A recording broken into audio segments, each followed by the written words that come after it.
就係要打擊啦，就唔可以呢一個嘅即係挑動呢啲嘅情緒，或者令到更多人去仿效。雖然就係我哋只係講放負，其實某一啲嘅放負，但實際上我哋悲觀啊、挑動對立啊、暴力啊、即係渲染暴力啊等等咧，都唔可以係喺呢一個網絡今次嗰個嘅即係網絡政治係生存嘅存在嘅。我抄翻嘅時候睇翻嘅時候咧，中央網信辦係大概係2014年係成立啦，然之後2016年開始幾乎年年至少都有一次嘅清朗行動，當然針對網絡啦。咁個網絡即係一次，譬如今年就2次啦，兩次就喺7月嘅時候咧，就已經有一次，因為即係嗰次係針對嗰啲嘅大 V，話佢哋咧宣揚或者係呢一個嘅散播啲不實嘅言論消息。嗱，因為點解咧？嗰陣時間有啲咩嘅特別咧？就係話嗰陣時咪有甘肅鉛中毒事件嘅小朋友，應該有我喺節目講過，就係話個學校佢咪話買咗啲嘅顏料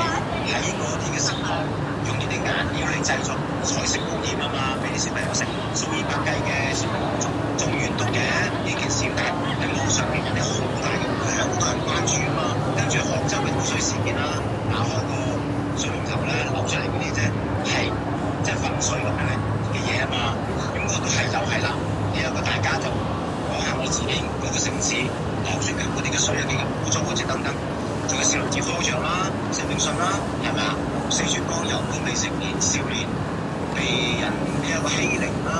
觸發咗好大規模嘅抗議啦，遲咗起碼都2個禮拜啊！呢啲冚唪唥都係被視為係網紅網絡上面係不斷去到渲染、傳播、散播，令到件事咧一路難以收尾，難以呢一個嘅解決。咁所以咧就有一波嘅政治行、政黨行、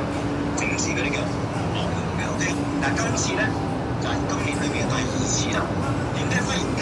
又要整一個咁重要嘅全網喎？為期2個月喎，嗰個政黨行動咧，原來喺查翻嘅時候，中央網信辦2014年成立之後咧，第1年幾之後咧，即係大概2年開始，幾乎年年都有呢啲嘅政黨行動，針對嘅當然係唔同啦，多數針對青少年、兒童青少年，因為佢哋確實上網嗰個嘅時間多啦，佢哋嗰個不受或者嗰啲污染啊等等嘅可能性係高好多，比因為佢嘅心智點都係唔夠成熟㗎嘛，所以有好多網絡嘅遊戲、一啲嘅色情嘅網站、另嘅網站或者等等係被政治呢一個嘅遊戲嘅時間要限制，或者等等。咁呢啲都係針對呢一個嘅青少年、兒童青少年嘅。咁除咗兒童青少年之外咧，當然仲有好多假消息啊，即係等等。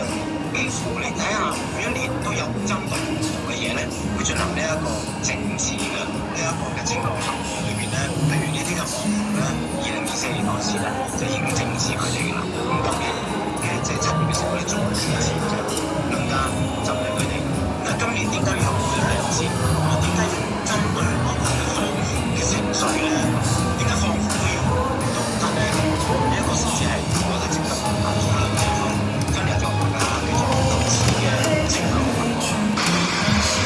串起大中華，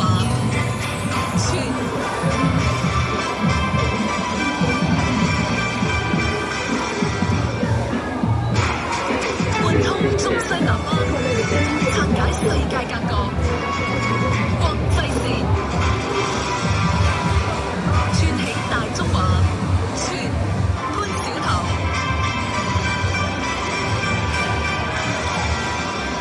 清朗行動啊，清就係清潔嘅清，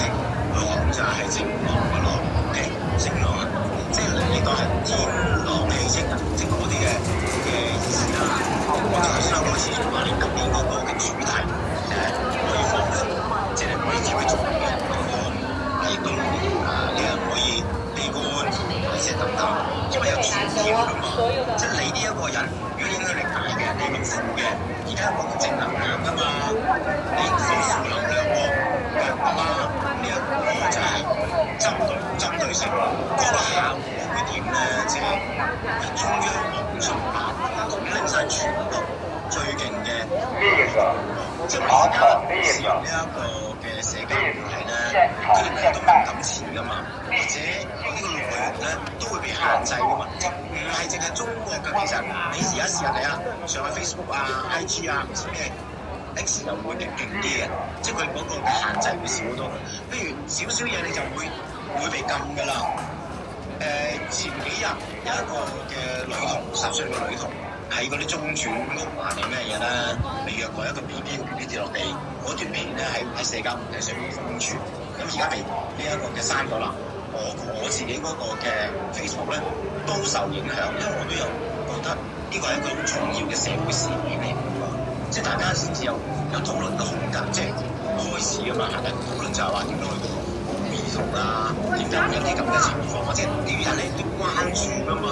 啊！如果冇呢啲嘅片，冇呢啲嘅證據，咁邊個人會出嚟去到關注呢啲嘅問題啊？呢啲問題切實存在㗎嘛。其實嗰個網絡嘅供應商或者係呢啲嘅平台，即係社交媒體嘅平台，其實佢哋都會做一啲嘅審查，即係刪文啊、刪留言啊、封網等等都會做嘅。不過嗰啲人譬如 Facebook 自己做，係咪？即係 IG 會自己做。咁就係中國咧，除咗話呢啲嘅業要自己做之外，譬如騰訊啊，又或者係呢個微博啊，就等到佢自己會做之外咧，仲有一個最高嘅指令嘅地方就係叫中央網信辦啊嘛。中央網信辦曾幾何時話風頭好勁㗎，呢一個全世界嗰啲嘅網絡巨頭都驚咗佢㗎。我好記得就係當年中央網信辦嘅第一任嘅主任，即係叫做魯偉啊，佢叫網絡沙皇嘅，被稱為中國嘅網絡沙皇。係點樣做咧？佢就係去美國訪問嘅時候咧，嗰啲嘅唔知咩互聯網嘅巨頭啊 ，Facebook 啊，咩